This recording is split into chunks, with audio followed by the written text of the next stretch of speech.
स्वागत है आप सभी लोगों का भारतीय राज्य व्यवस्था और भारतीय संविधान के ऐसे महत्वपूर्ण प्रश्नों के सुपरफास्ट रिवीजन के लिए जो आपकी परीक्षाओं में बार बार पूछे जाते हैं। ये सारे प्रश्न किसी न किसी परीक्षा में आए हुए प्रश्न हैं, तो इसलिए इस वीडियो को एक बार ध्यान से देख लीजिए, सुन लीजिए, ये सारे प्रश्न आपको रट जाएंगे। तो चलिए स्टार्ट करते हैं आज का अपना पहला प्रश्न।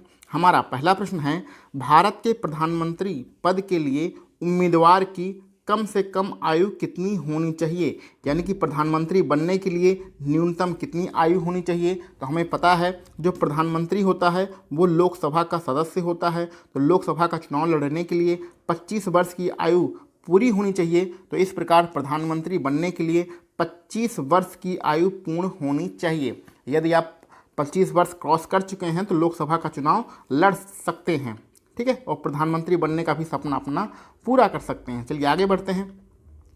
मूलभूत संविधान, मूलभूत संविधान का मतलब होता है मौलिक संविधान। तो मूलभूत संविधान के भाग में किस भाग में राज्य लोक कल्याण की संकल्पना की गई है। तो आप लोगों ने संविधान के सारे आर्टिकल पढ़े ही होंगे, उसमें राज्यों के लोक कल्याण की जो संकल्पना की गई है वो राज्य के नीति निर्देशक तत्व में किया गया है। तो राज्यों के लोक कल्याण की जो संकल्पना है वो राज्य के नीति निर्देशक तत्व में शामिल है। इस चीज़ को आप ध्यान में रखिएगा। चलिए आगे बढ़ते हैं। मंत्रिमंडल की जब बैठक होती है तो उसकी अध्यक्षता कौन करता है। तो मंत्रियों के समूह को मंत्रिमंडल या मंत्री परिषद कहते हैं।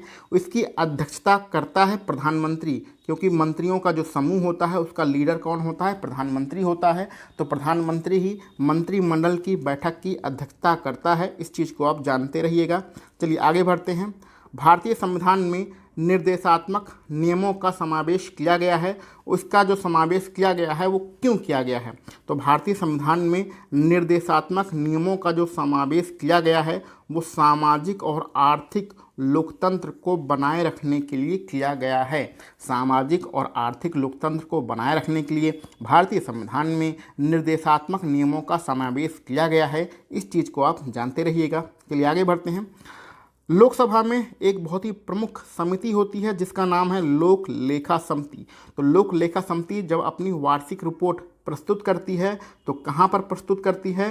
तो लोक लेखा समिति संसद में बनाई जाती है, लोकसभा के सदस्यों के द्वारा बनाई जाती है। इस प्रकार लोक लेखा समिति जो होती है अपनी वार्षिक रिपोर्ट संसद में ही प्रस्तुत करती है। चलिए आगे बढ़ते हैं। पंचायती राज की बात करते हैं।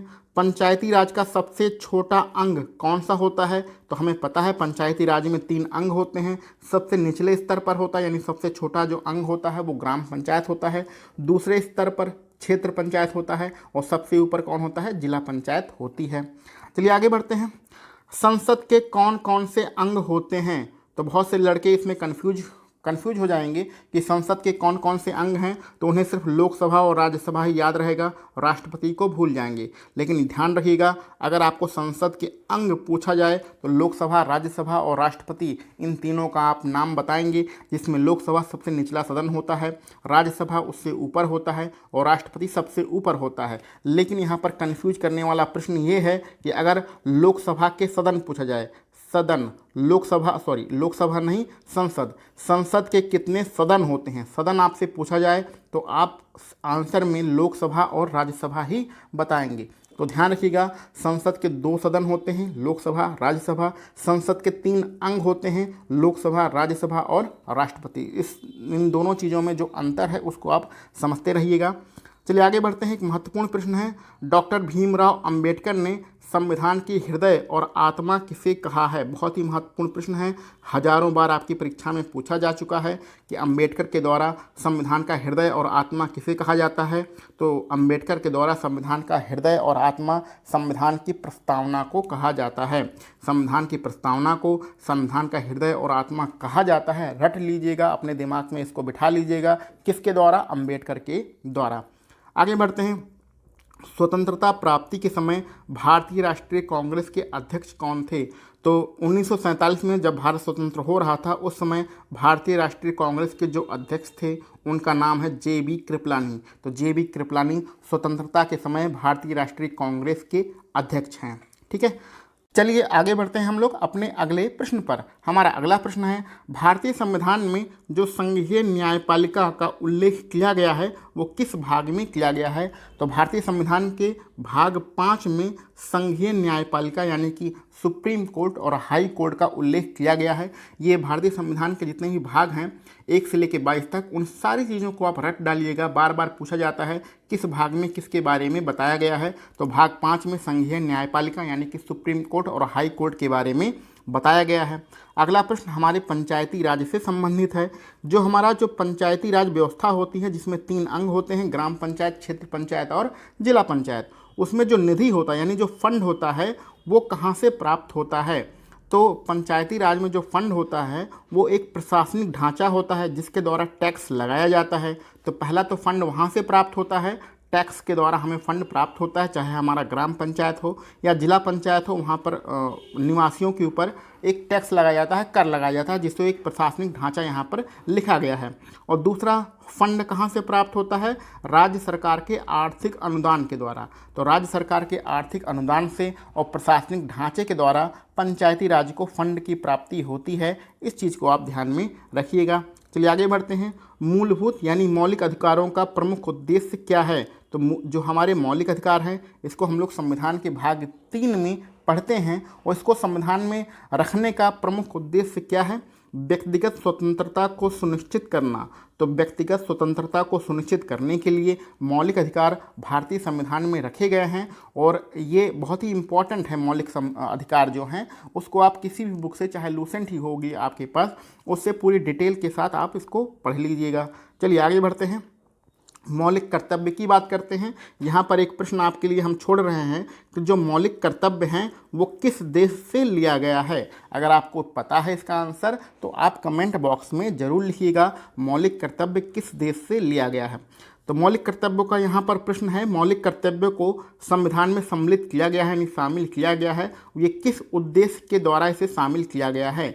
तो राज्य के द्वारा विनाशक और असंवैधानिक गतिविधियों को नियंत्रित करने के लिए, राज्य के द्वारा विनाशक और असंवैधानिक गतिविधियों को नियंत्रित करने के लिए भारतीय संविधान में मौलिक कर्तव्यों को शामिल किया गया है। ये इसका उद्देश्य है। ठीक है, इसको आप याद रखिएगा।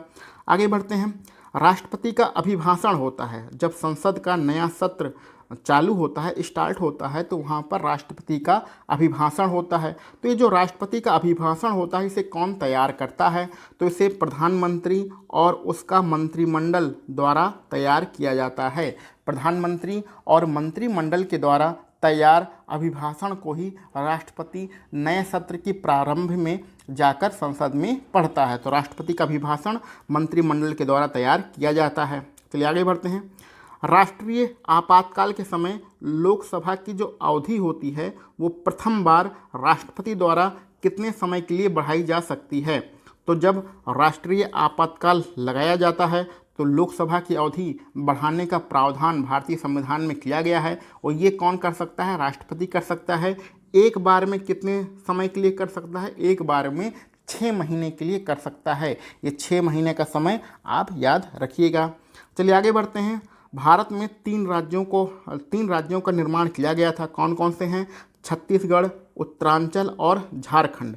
इन 3 राज्यों का निर्माण 2001 में किया गया था। किस संविधान संशोधन के द्वारा किया गया?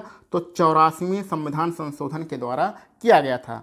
तो भारतीय संविधान में 3 राज्य, छत्तीसगढ़, झारखंड और आपका उत्तरांचल, जिसे हम लोग वर्तमान समय में उत्तराखंड भी कहते हैं, इसका निर्माण 2001 में किया गया था भारतीय संविधान के 84वें संविधान संशोधन के द्वारा। इस चीज़ को आप ध्यान में रखिएगा। आगे हम लोग पढ़ते हैं लोकसभा के बारे में। कभी कभी ऐसा होता है कि लोकसभा में लोकसभा का अध्यक्ष उपस्थित नहीं होता है, लोकसभा का उपाध्यक्ष भी उपस्थित नहीं होता है। तो इन दोनों कंडीशन में जब लोकसभा का अध्यक्ष और उपाध्यक्ष दोनों लोकसभा में उपस्थित नहीं होते हैं तो लोकसभा की जो कार्रवाई की जाती है उसकी अध्यक्षता कौन करता है? तो उसका अध्यक्ष कौन होता है? लोकसभा का वरिष्ठ सदस्य होता है। उसकी नियुक्ति कौन करता है? राष्ट्रपति के द्वारा किया जाता है।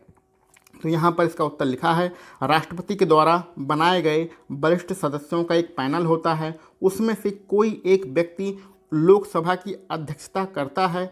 कब करता है? जब लोकसभा अध्यक्ष और उपाध्यक्ष लोकसभा में उपस्थित नहीं होते हैं। ठीक है। और नियुक्ति कौन करता है? राष्ट्रपति करता है। इस चीज़ को आप ध्यान रखिएगा। बहुत से स्टूडेंट इसमें गलती करते हैं कि नियुक्ति के लिए आपसे ये पूछा जाता है कि जब वरिष्ठ सदस्यों की नियुक्ति कौन करता है, तो वहाँ पर बहुत सारे स्टूडेंट उसका आंसर प्रधानमंत्री दे देते हैं। तो प्रधानमंत्री नहीं होता है, राष्ट्रपति के द्वारा ये नियुक्ति की जाती है। ठीक है, चलिए आगे बढ़ते हैं अपने अगले प्रश्न पर।